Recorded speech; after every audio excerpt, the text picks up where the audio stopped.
Ji destpêka meha Remezanê ve nirxê gelek kelopel, keskatî û goşt li bazarên Rojavayê Kurdistanê bilind bûye.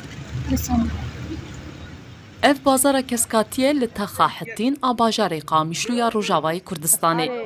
Welatî gazinan ji giranbûna keskatî û fêkî dikin.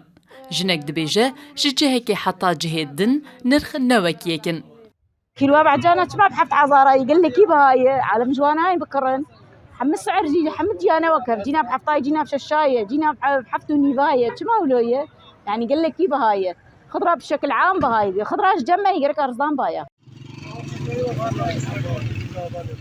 Gelek welatî giranbûna behayê keskatiyê davêjin sermilê bazirganan dibêjin ji ber nebûna çavdêriyê bazirgan nirxê keskatiyê bilind dikin. تعال ولو والله عالم فقير الناني وانتنا بخن هناك جوان دقة جوان دقة قايشين كان بابي دربنا بكسينة ما كان بمن جبرتشينا وروجيا رمضان خدي جينات ترست Ji aliyê xwe ve bazirgan red dikin ku ew bi kêfa xwe nirxê keskatî û fêkî bilind dikin. Bazirganek dibêje ew keskatî û fêkî hawirde dikin û bi nirxekî giran dikirin û neçarin bi giran bifrûşin xelkê. أم بوها ناشغلن يعني أنا زبج مرة حددي بحمل تشتي مثلا بعجانة بطاطا بخيارة إيروز شمس قلهال قو كيلو بعجانة بجملة ب6000 وحيصد ورقي خيار ب8000 حيا حبتني باب جملة